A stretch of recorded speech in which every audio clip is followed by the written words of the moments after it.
अस्सलामुअलैकुम नाज़रीन कराम, नई वीडियो में आपको खुश आमदीद कहते हैं। अचानक कुछ भगोड़े पीटीआई में वापस आने की कोशिश कर रहे हैं। आईएसआई ने जो सर्विलेंस ऑपरेशन पाकिस्तान में बनाया हुआ है, आज उसको बड़ा झटका लगा है। इस्लामाबाद हाई कोर्ट से बड़ा फैसला आया है। काजी की एक्सटेंशन में भी अब 24 घंटे बाकी शायद रह गए हैं। मखसूस नशिस्तों के केस पर इस वक्त समाअत शुरू हो चुकी है, जबकि फजलुर रहमान ने दोबारा इलेक्शन का मुतालबा कर दिया। और आपको बताता हूँ इसके पीछे गेम क्या है। ये बहुत इंपॉर्टेंट नुक्ता है जो आपने समझना है। लेकिन सबसे पहले, क्योंकि लोगों की चीखें निकल रही हैं और लोगों के बिजली के बिल बहुत ज़्यादा आए हैं, मैं आपको सिर्फ कुछ याद दहानी करवाना चाहता हूँ। ये ज़रा बात सुने एक मर्द कलंदर की, जो कौम के लिए सोचता था वो क्या करता था और कौम ने उसे क्या सिला दिया है। ये ज़रा मुलाहिजा करें। सानियों, खुशखबरी सुनाना चाहता हूं कि बजाय 10 रुपए बढ़ाने के हमने फैसला किया है कि 10 रुपए पेट्रोल और डीजल को आज हम कम कर रहे हैं, कि 5 रुपए यूनिट हम बिजली कम कर रहे हैं, कि 20% से 50% आपके बिजली के बिल कम हैं। अगले बजट तक इन दो चीजों के ऊपर हम अब कोई इजाफा भी नहीं करेंगे। आईटी सेक्टर के लिए इसमें आईटी कंपनीज भी हैं और फ्रीलांसर्स भी को 100% हमने टैक्स माफ कर दी। सबसे बड़ी नेमत है एक गरीब घराने के लिए कि उसके पास हेल्थ इंश्योरेंस हो, क्योंकि जब कोई घर में एक बीमारी हो और आपके पास पैसा ना हो तो इससे ज्यादा एक खानदान की बेबसी का आलम नहीं होता। हर खानदान 10 लाख रुपए तक किसी भी अस्पताल में जाके इलाज करवा सकता है। जी नाज़रीन इकराम, इमरान खान के दौर में जब बिजली का बिल आता था तो साथ ये लिखा आता था कि इस बिल में वज़ीर आज़म पाकिस्तान की जानिब से 1000 रुपये का रिलीफ दिया गया है। कोरोना के मुश्किल तरीन दौर में लोगों के सिफर बिल आए थे। ये था अवाम का हमदर्द वज़ीर आज़म, जिसकी हमें मानना पड़ेगा कि हम लोगों ने कदर नहीं की। 12% महंगाई पे लोग कहते थे कि तबाही फिर गई है।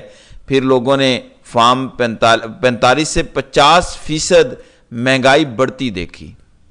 अब बिजली के जो बिल आ रहे हैं आप रो रहे हैं, लेकिन अभी ज़रा हौसला रखिएगा। अभी तो मई जून के बिल आ रहे हैं, ज़रा जुलाई अगस्त के बिल का इंतज़ार कीजिएगा। आपकी चीखें 7वें आसमान तक जाएंगी और आपको इमरान खान और ज़्यादा याद आएगा। जब तक आप खुद से बगैर किसी कॉल के सड़कों पर नहीं निकलेंगे, आपके साथ ये जुल्म जारी रहेगा। नाज़रीन कराम, मैं आपको भगोड़ों के हवाले से भी बताता हूँ जो तहरीक इंसाफ को छोड़ गए हैं। अचानक वो वापस क्यों आना चाह रहे हैं और भगोड़ों को क्यों इतनी मीडिया पे पब्लिसिटी मिल रही है।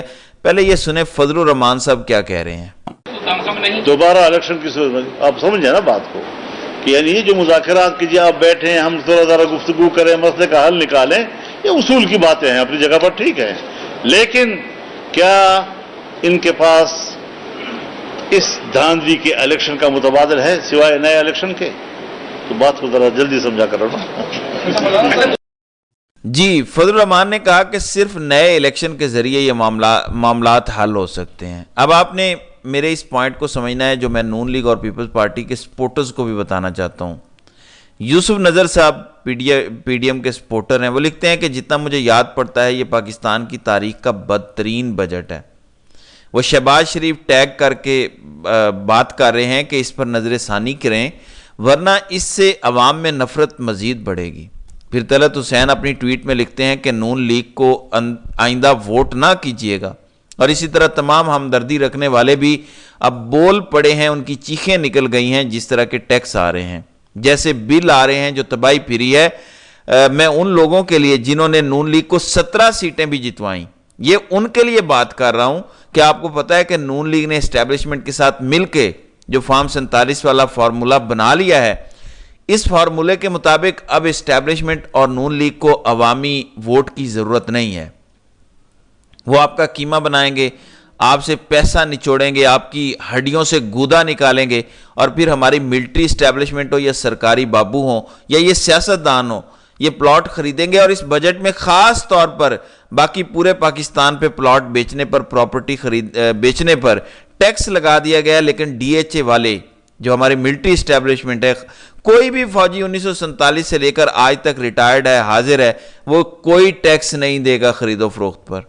और कोई सरकारी बाबू भी कोई टैक्स नहीं देंगे। इसके अलावा सारी अवाम टैक्स देगी। سو ہمارا قیمہ بنایا جائے گا, ہمارا خون نچوڑا جائے گا, ہمارے 200-300 یونٹ پہ بل ہزاروں لاکھوں میں آئیں گے, لیکن اپنے پلاٹوں پہ بھی یہ ٹیکس نہیں دے سکتے کیونکہ ان کا بزنس خراب ہوتا ہے. تو آپ نے انڈرسٹینڈ کرنا ہے. اب انہیں آپ کے ووٹ کی کوئی ضرورت نہیں ہے. میں دیکھ رہا ہوں بہت سارے نون لیگی سوشل میڈیا پر ویڈیوز ڈال رہے ہیں کہ میں نون لیگ کا کارکن ہوں مگر بل اتنا زیادہ آ گیا. در حقیقت اس بار نون لیگ نے آپ کو آپ کی اوقات بتائی ہے, پیپلز پارٹی نے آپ کو آپ کی اوقات بتائی ہے. مجھے بتائیں ایک جلسہ بھی انہوں نے الیکشن کے لیے کیا؟ حالانکہ پابندی تو پی ٹی آئی پر تھی جلسوں کی, انہوں نے جلسے کیوں نہیں کیے؟ کیونکہ انہوں نے آپ کو آپ کی اوقات بتا دی ہے کہ ہم ملٹری اسٹیبلشمنٹ سے مکا کر لیں گے, رات کو فارم 47 تیار ہو جائیں گے, آپ ووٹ ڈالیں نہ ڈالیں ہماری بلا سے. ناظرین اکرام, آپ بتائیں اگر عمران خان نہیں ہوگا آپ کی حیثیت کیا ہے اس نظام میں؟ ملٹری اسٹیبلشمنٹ نون لیگ اور پیپلز پارٹی کا ایک ایسا گٹھ جوڑ بن گیا ہے جو پاکستان کی جڑیں کاٹ رہا ہے. ان کو نہ آپ کے ووٹ کی ضرورت ہے, نہ اس نظام کو لیجٹیمیسی کی ضرورت ہے, نہ کوئی آپ کا انسانی حق ہے, نہ آپ کی نوکری ہے, نہ آپ کو کوئی ریلیف ملے گا. ساری سبسڈیز ختم ہو رہی ہیں, بجلی کے بل ابھی مزید آئیں گے. تو عمران خان آپ کی ہی جنگ لڑ رہا ہے, عمران خان آپ کی ہی بقا کی جنگ لڑ رہا ہے. عمران خان ہوگا تو آپ کے ووٹ کی حیثیت ہوگی. جس دن وہ نہیں رہے گا اس نظام میں, آپ کے ووٹ کی نہ نون لیگ کو ضرورت ہے نہ پیپلز پارٹی کو. بند کمروں میں جا کے کسی جرنیل کے ساتھ معاہدہ ہوگا کہ اس بار ہماری حکومت, اگلی بار تمہاری حکومت, اور فارم 47 تیار ہو جائے گا رات کو. تو خدارا 17 سیٹیں بھی دینا نون لیگ کو کریمنل آفینس ہے, پیپلز پارٹی کو بھی. دوسری جانب ناظرین کرام, زبردست فیصلہ آیا ہے. بشرا بی بی اور ثاقب نثار کے بیٹے نجم ثاقب کا کال ریکارڈ لیک کیا گیا. پاکستان میں 40 لاکھ سے زائد لوگ ہیں جن کا ڈیٹا مسلسل ISI لے رہی ہے, سرویلنس ہو رہی ہے, ایجنسیاں ہر کال ہر میسج ریکارڈ کر رہی ہیں. لیکن نہ پی ٹی اے کو کسی نے آرڈر دیا, نہ پی ٹی اے نے کسی کو آرڈر دیا, نہ وزارت داخلہ نے آرڈر دیا, نہ وزارت دفاع نے آرڈر دیا. اور اس فیصلے میں لکھا ہوا ہے کہ پھر یہ سب کیسے ہو رہا ہے, کسی نے کوئی جواب نہیں دیا. پھر اس فیصلے میں لکھا ہوا ہے کہ پی ٹی اے نے جتنے بھی جواب جمع کرائے ہیں ہر جواب دوسرے سے مختلف ہے. انہیں شوکاز نوٹس جاری کر دیا گیا ہے جسٹس بابر ستار کی جانب سے. تقریباً 10 ماہ کی سماعتوں میں پی ٹی اے کے چیئرمین اور وکیل نے ہمیشہ یہی کہا کہ پی ٹی اے نے کسی ایجنسی کو شہریوں کی سرویلنس کی اجازت دی, نہ ہی کسی ٹیلی کمیونیکیشن کمپنی کو ایسی اجازت دینے کی ڈائریکشن دی. لیکن ٹیلی کمیونیکیشن کمپنیوں نے عدالت کے سامنے سارا کٹا چٹا کھول کر رکھ دیا کہ پی ٹی اے کی لائسنس حاصل کرنے کی شرط ہی یہ ہے کہ ٹیلی کام کمپنی نے مجاز انٹیلیجنس کمپنیوں کو ایک سسٹم لگا کر دینا ہے اور اس کا خرچ بھی اٹھانا ہے جس کے ذریعے وہ جس بھی شہری کا جو بھی ڈیٹا حاصل کرنا چاہیں کر سکیں. اب اس غلطی پر جسٹس بابر ستار نے چیئرمین پی ٹی اے اور ممبران کو توہین عدالت کا شوکاز نوٹس جاری کر دیا. دیکھیں ISI پی ٹی اے کے ذریعے تمام موبائل کمپنیوں سے یہ شرط رکھتا ہے کہ آپ کو لائسنس تب ملے گا جب آپ ہمارا یہ سسٹم لگائیں گے اور اس سسٹم کا خرچ بھی آپ اٹھائیں گے.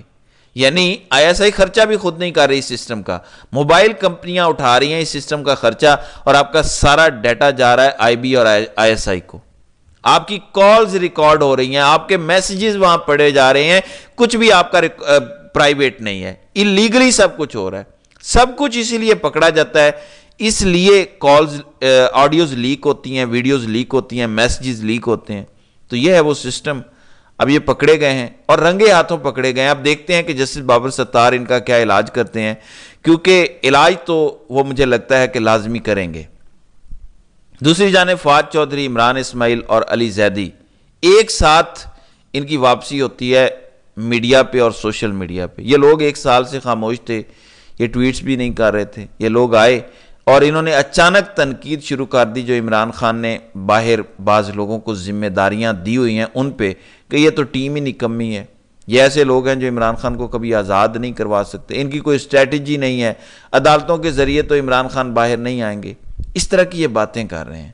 در حقیقت یہ سارے رانگ نمبرز ہیں, کیونکہ یہ مشکل وقت میں بھاگ کھڑے ہوئے. اب یہ بھگوڑے بار بار ان لوگوں کو جو مشکل وقت میں عمران خان کے ساتھ کھڑے رہے تنقید کا نشانہ بنا رہے ہیں, عوام الناس کو متنفر کر رہے ہیں, جن سے پی ٹی آئی کو بچنے کی ضرورت ہے. آپ خود سوچیں کہ یہ لوگ گزشتہ ایک سال سے مسلسل خاموش تھے اور सोशल मीडिया के अलावा मीडिया के ऊपर तो पीटीआई को कोई पजीराई नहीं मिल रही थी। अचानक ये लोग किस तरह से आ गए और पीटीआई के हमदर्द बनकर आए। दर हकीकत ये उन्हीं लोगों के टाउट्स हैं, उन्हीं लोगों की कठपुतलियां हैं जो लोग इस निज़ाम को कैप्चर किए हुए हैं। तो नाज़रीन कराम, आपकी इस वीडियो के हवाले से क्या राय है? आप अपनी राय का इजहार कमेंट सेक्शन में ज़रूर कीजिएगा।